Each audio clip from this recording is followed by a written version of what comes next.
مختلف تجاویز سامنے ہیں اور یہی طے پایا کہ ہر رکن جماعت اس بات کے لیے اپنے آپ کو لازم کرے کہ اس نے 20,000 روپے وہ جماعت کے بیت المال فی سبیل اللہ فنڈ اور اس کے لیے لازم دینا، وہ خود دے، اکٹھا کر کے دے،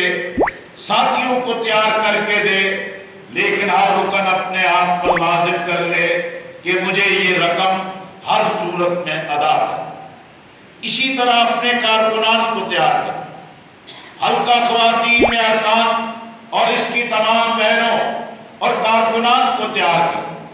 اسی طرح جماعت کے قریب بخواہ جو ہمارے ساتھ چلنے والے ہیں انہیں اس کام کے لیے تیار کر۔ یقینی طور پر ہم چاہتے ہیں کہ سوشل میڈیا پر بھی جماعت چھائی ہوئی نظر آئے، یقیناً ہم چاہتے ہیں کہ الیکٹرانک میڈیا پر بھی ہمارے اشتہارات نظر آئیں، ہم چاہتے ہیں کہ الیکٹرانک میڈیا پہ بھی ٹائم ہائر کر کے بائی کر کے ہم اپنے پیغام کو دینے والے بنیں۔ ہم یہ بھی چاہتے ہیں کہ پورے ملک کے اندر جماعت کے تراز و نشان، اس کے پیغام اور اس کے منشور اور ان باتوں کو عام نظر آنا چاہیے، لیکن یہ ساری باتیں نصیحت کرنے سے تو عمل میں نہیں آ جاتی، صرف خواہشات کے اظہار سے تو نہیں آ جاتی، اس کی پشت پر مال کی ضرورت ہے، وسائل کی ضرورت ہے، اس کی فراہمی کی ضرورت ہے۔ ظاہر سی بات ہے کہ اس درد کو اگر ارکان جماعت نہیں سمجھیں، اس ضرورت کو اگر ارکان جماعت نہیں پورا کریں اور اس چیلنج کے جس کو جماعت نے اپنے ذمے رکھا ہے اس کے مطابق آگے نہیں بڑھیں گے تو ظاہر ہے کہ کل کی مشکلات کا نتیجہ تو آپ کو فیس کرنا ہے۔ اس لیے میری گزارش دوسری یہی ہے کہ جماعت نے اس مرحلے پر مالیات کے حوالے سے جو ترتیب بنائی ہے اسے آپ نے پورا کرنا ہے اور انشاءاللہ اس کے بہتر نتائج ہیں۔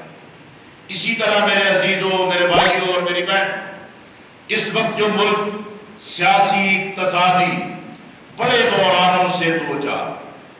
یقینی طور پر ہم دیکھیں کہ ہمارے ملک میں جو ریاست کی طاقتیں انہوں نے ہر حربے آزمائے لیکن نتیجہ ملک اور عوام کی خاطر کوئی مثبت نہیں آیا۔ اسی طرح ان تجربات کی روشنی میں کبھی بھٹو کو،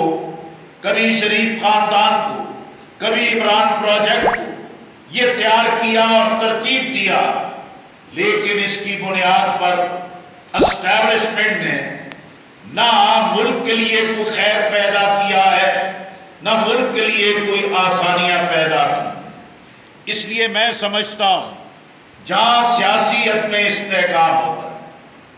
وہاں اقتصادی استحکام اس کا نتیجہ ہے، جہاں اقتصادی عدم استحکام ہوتا ہے پھر مخالف قوتیں طاقتور ہوتی ہیں، دہشت گردی راستہ اختیار کرتی ہیں اور قومی سلامتی کے لیے خطرات پیدا ہو جاتے ہیں۔ اس لیے آج ضرورت سب سے بڑی یہی ہے کہ ملک میں سیاسی استحکام آنا چاہیے، لیکن اگر سیاستدان، نیشنل لیڈرشپ، قومی قیادت اپنی ہوس میں رہے، اقتدار کے چسکے میں رہے، کرسی کے حصول کے لیے، حرب حصولی کے لیے تیار ہو جائے تو اس کا نتیجہ بالآخر یہی ہوگا کہ سیاست میں، جمہوریت کے ہاتھ میں کچھ نہیں رہے گا،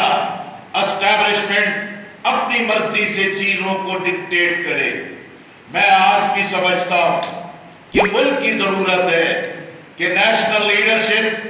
قومی قیادت اپنی غلطیوں کا احساس کرے، ماضی کی غلطیوں کا ازالہ کرے، ماضی کی خرابیوں کا ازالہ کرے اور قومی ترجیحات پر قومی قیادت کو اکٹھا ہونا چاہیے، کم از کم ترجیحات پر اکٹھا ہونا چاہیے۔ اس لیے کہ آپ دیکھ رہے ہیں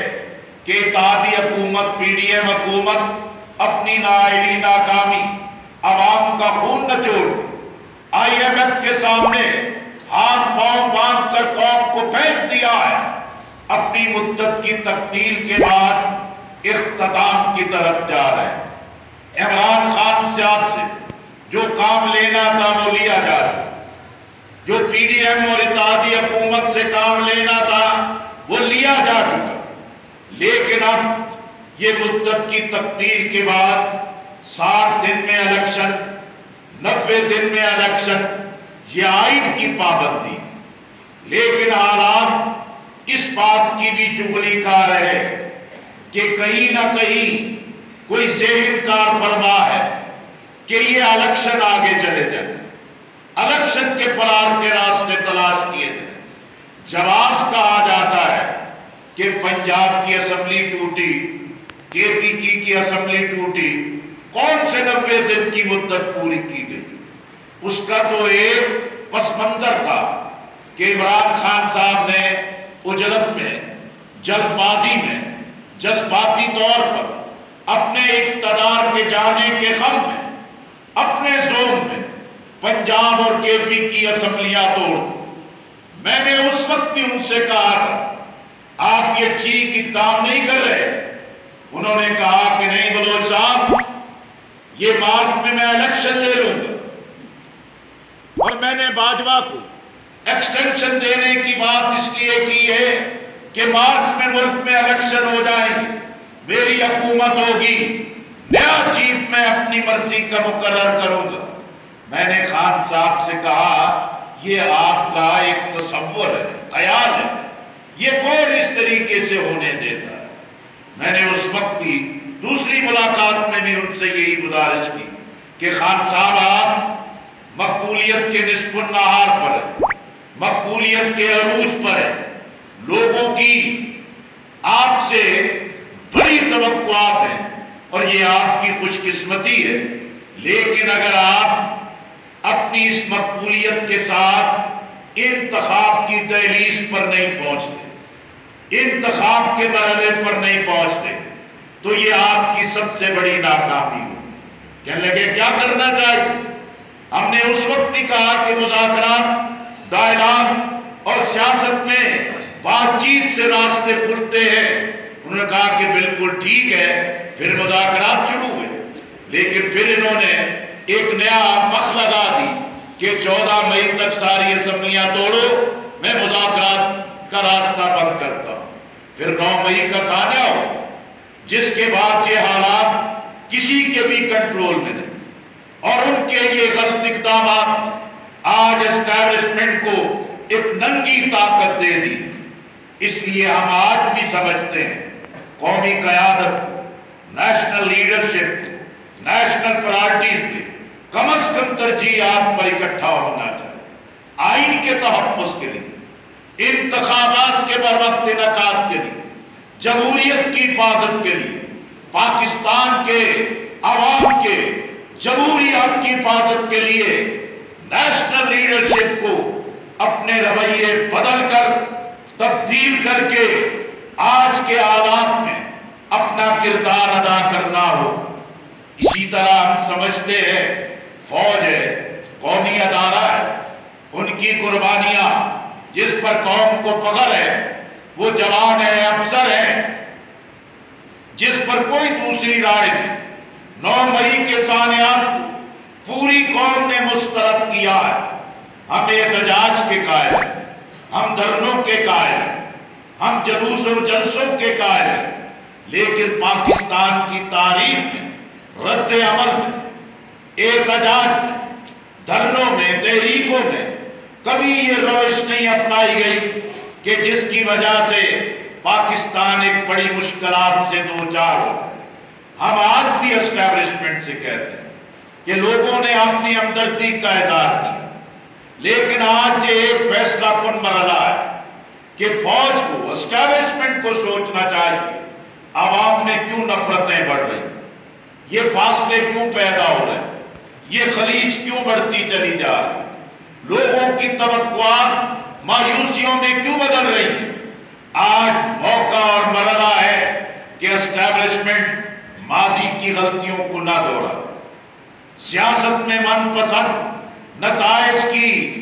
ہوس ختم کرے اور نتائج کے خاطر اپنی مرضی کے دڑوں کی تشکیل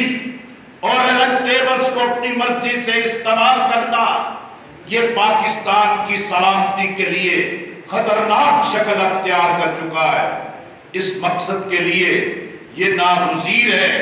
کہ آئین کے مطابق وقت پر انتخاب ہونے چاہیے، شفاف انتخاب ہونے چاہیے، عوام کا اعتماد بحال ہونا چاہیے۔ ملک کی معیشت تباہ ہے، اقتصاد تباہ ہے، آئی ایم ایف کی بدترین شرائط ہیں، دوست ممالک ہماری مدد کی ہے، ہم ان کے شکر گزار ہیں، لیکن تاریخ ہمیں یہی بتا رہی آئی ایم ایف اور ورلڈ بینک کے قرضے نہ ہماری ترقی کا پہلے ذریعہ بنے، نہ دوستوں کا تعاون اور ہمارے کشکول میں بھی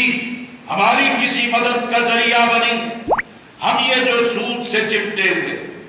کرپشن کی لعنت نے تباہ کیا، مس اپروپریشنز نے تباہ کیا، اختیارات کا ناجائز استعمال، قومی وسائل غیر منصف